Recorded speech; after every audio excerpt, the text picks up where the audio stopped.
Assalamualaikum warahmatullahi wabarakatuh. Bismillahirrahmanirrahim. Alhamdulillahirabbil alamin. Wassalatu wassalamu ala asyrafil anbiya wal mursalin sayyidina maulana Muhammad wa ala alihi wa ashabi ajmain. Amma ba'du. Selamat bertemu kembali dengan saya Muhammad Tajib di channel Kampung Ilmu. Channelnya orang-orang yang tetap istiqomah mencari ilmu. Pada kesempatan ini saya akan meneruskan pelajaran ilmu nahwu yang ke-40. Ini merupakan kelanjutan dari pelajaran yang ke-39. Pada pelajaran yang ke-39, kita sudah mempelajari macam-macamnya kana. Bahwa kana itu ada yang tamah, ada yang naqisoh, dan yaidah. Kana tamah ini adalah kana yang amalnya seperti amalnya fi'il terhadap fa'ilnya. Kana tamah, tamah itu artinya sempurna. Maksudnya kana tamah di sini adalah kana yang amalnya seperti amalnya fi'il terhadap fa'ilnya. Dan ada juga kana zaidah. Zaidah itu artinya tambahan. Jadi keberadaan kana di dalam susunan jumlah itu tidak mempunyai makna apa-apa.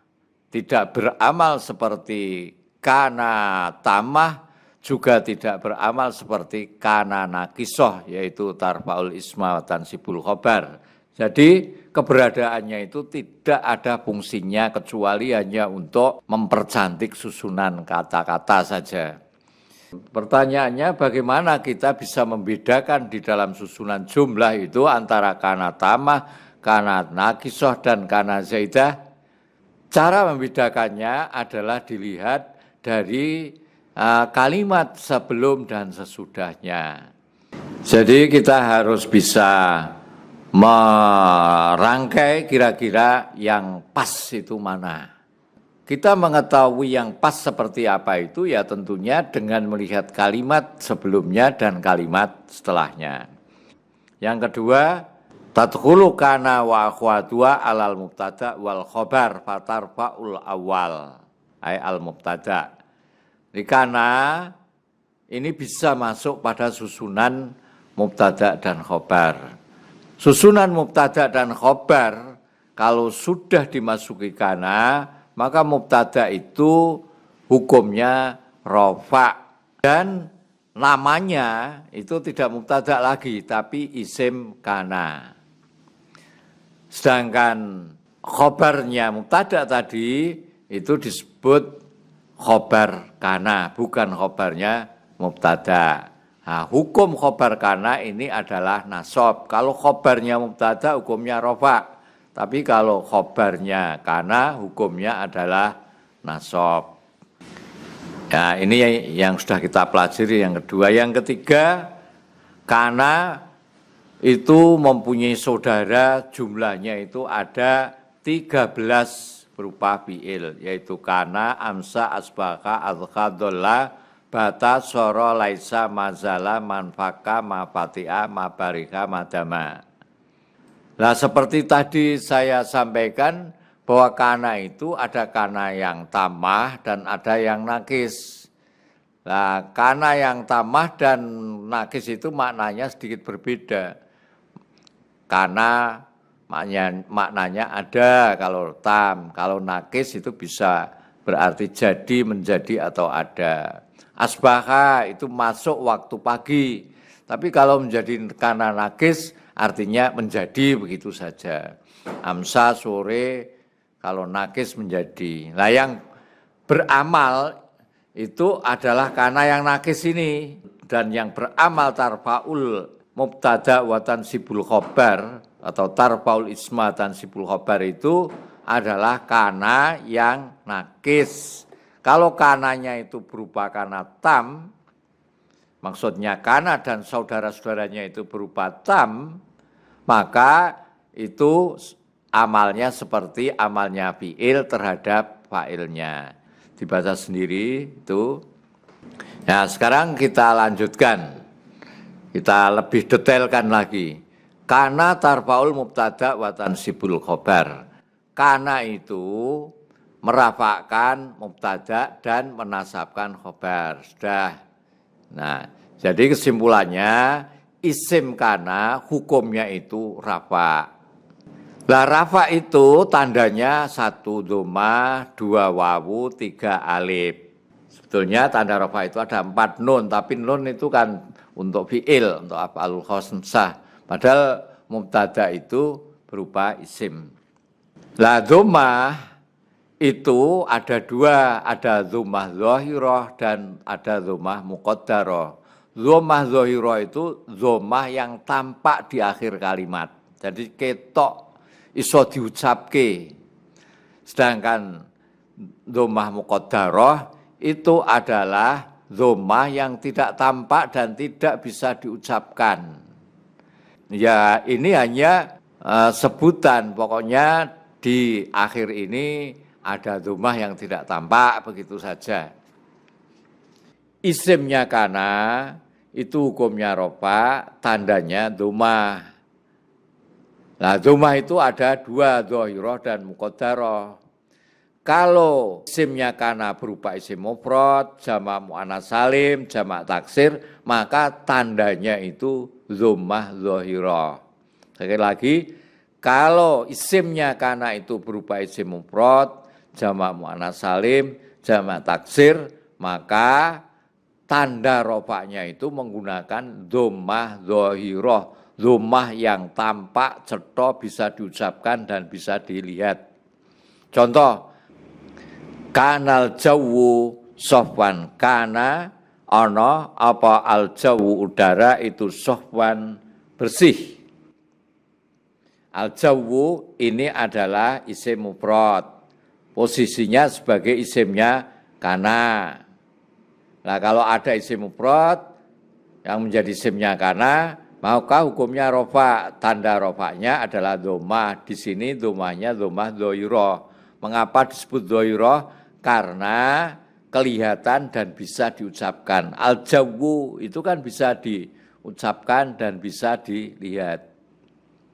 Sofwan ini khobar kana, hukumnya nasab. Amsat menjadi siapa al-mumarridhatu, para perawat atau perawat-perawat perempuan, menjadi itu sahiratin, orang-orang yang tidak tidur. Di sini al-mumarridhatu itu adalah isimnya amsat. Amsat ini termasuk saudaranya kana, berarti beramal seperti kana. Al-mumarridhatu isimnya amsat, hukumnya rofa. Tanda rofanya dhammah. Dhammahnya apa? Dhammah dhahirah, dhammah yang tampak dan diucapkan. Kana ana sapa ar-rijalu, orang-orang laki-laki itu ghaibina, orang-orang yang tidak datang atau yang tidak hadir. Ini ar-rijalu ini jamak taksir, menjadi isimnya kana.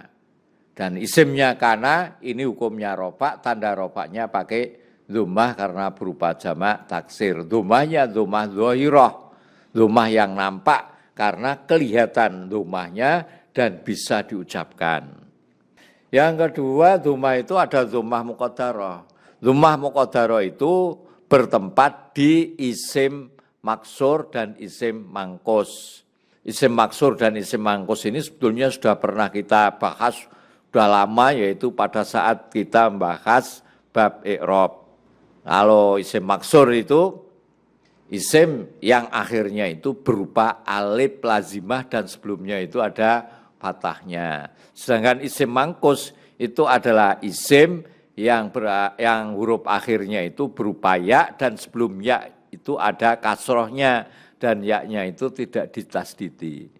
Jadi isim maksur contohnya laisa, tidak ada, apa al-mustashfa, rumah sakit itu ba'i dan jauh.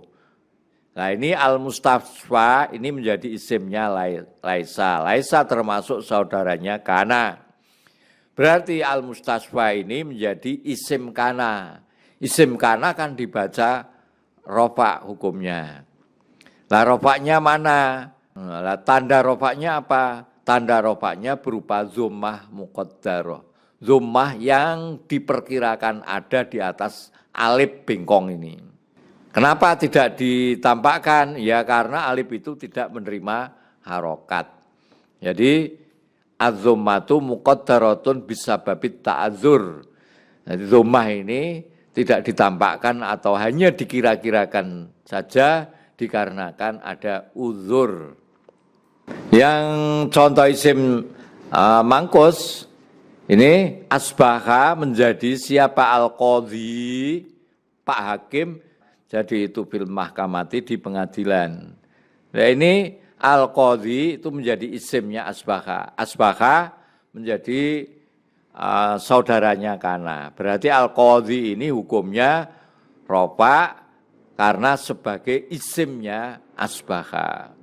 Tanda rofaknya mana?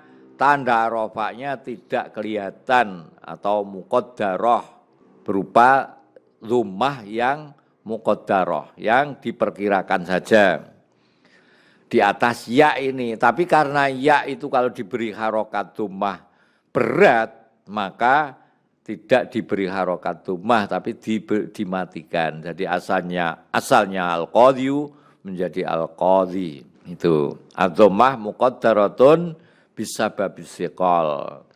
Dhammahnya ini dikira-kirakan i'rabnya karena kalau diberi harokat yaitu diberi harokat dhammah berat. Yang pertama, yang kedua wawu. Wawu itu menjadi tanda daripada i'rab rafa bertempat di jamak mudzakkar salim dan di asmaul khamsah. Contoh yang jamak mudzakkar salim, dhallal muhandisuna mujtahidina. Dhalla menjadi siapa al-muhandisuna orang-orang yang menjadi insinyur. Dhalla menjadi siapa al-muhandisuna para insinyur itu mujtahidina orang-orang yang giat semuanya. Nah ini al-muhandisun menjadi isimnya dhalla. Dhalla saudaranya kana. Berarti al-muhandisun itu menjadi isimnya dhalla. Isimnya dhalla berarti hukumnya rofa. Tanda rofanya apa? Wawu ini. Kenapa ditandai wawu? Karena berupa jamak mudzakkar salim. Yang asmaul khamsah contohnya kana Abu Imadin aliman. Kana ada siapa Abu Imadin. Abu Imad itu aliman orang yang alim. Abu Imadin ini menjadi isimnya kana. Hukumnya rofa. Tanda rofanya wawu ini. Kenapa ditandai wawu? Karena berupa asmaul khamsah. Asmaul khamsah itu kan abun, akhun, hamun. Dan sudah pernah itu di bab i'rab. Silahkan diulang lagi kalau lupa. Yang berikutnya tanda rofa yang ketiga adalah alif. Nah alif ini menjadi tanda rofa bertempat di isim tasniyah atau musanna. Contoh bata menjadi siapa at-tilmizani, dua orang murid laki-laki itu sahiro ini dua orang yang tidak tidur. Lah at-tilmizani ini menjadi isimnya bata. Bata ini saudaranya kana. Berarti lafal at-tilmizani ini hukumnya rofa. Kenapa rofa? Karena menjadi isimnya bata dan bata itu saudaranya kana. Nah tanda rofanya apa? Tanda rofanya itu alif. Kenapa ditandai alif? Karena berupa isim tasniyah atau musanna. Nah ini kita sudah membahas isim kana wa akhwatuha. Sekarang khobar kana wa akhwatuha. Kana tarfa'ul mubtada wa tansibul khobar. Ini yang tarfa'ul mubtada sudah kita bahas. Sekarang tansibul khobar, menasabkan khobar. Intinya khobar kana hukumnya nasab. Iling-iling ya. Khobar kana itu hukumnya nasab. Kalau isimnya kana hukumnya rofa. Tadi sudah, sekarang kita bahas khobar kana. Khobar kana ini hukumnya nasab. Ini bukan hanya kana, jadi ya kana sak sedulur-sedulure dan saudara-saudaranya. Ini hukumnya nasab. Nasab itu tandanya fathah, ya, kasroh, alif. Fathah ini ada yang fathah zahirah dan ada yang fathah muqaddarah. Isim mufrad yang menjadi khobarnya kana itu hukumnya nasab, tandanya nasab adalah fathah zahirah. Saya ulangi lagi, isim mufrad yang menjadi khobarnya kana dan saudara-saudaranya itu hukumnya nasab dan tanda nasabnya adalah fathah az-zahirah, fathah yang kelihatan, yang bisa diucapkan. Contoh, al-khat menjadi apa asyamsu matahari itu musyrikotan bersinar. Nah, lafal musyrikotan ini adalah khobar al-khat. Khat saudaranya kana. Berarti musyrikotan ini hukumnya nasab, tanda nasabnya pakai fathah zahirah. Kenapa? Karena berupa isim mufrad.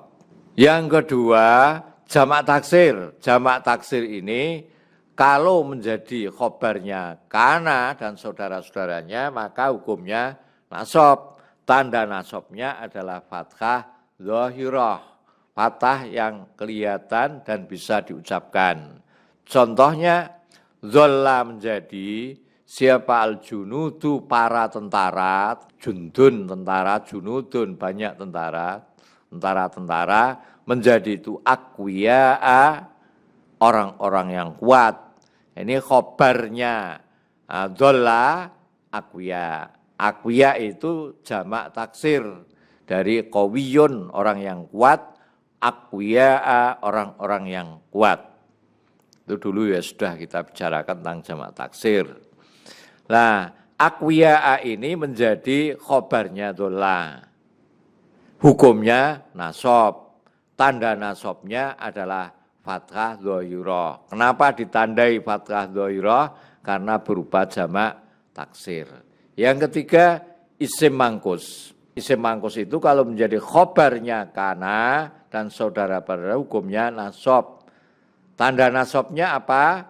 Tanda nasabnya adalah fathah, tapi bukan fathah muqaddarah, melainkan fathah zahirah. Contoh, kana ono sopo at-tajiru orang yang berdagang itu da'ian seorang da'i. Ini yang fathah, yang nomor 2 ini ya. Ya menjadi tanda nasab, alamat nasab itu bertempat di jamak mudzakkar salim. Contoh, kana ada siapa al-muhandisuna, orang-orang yang menjadi insinyur, iku muhtaromina, orang-orang yang dimuliakan. Lafal muhtaromin ini menjadi khobarnya kana.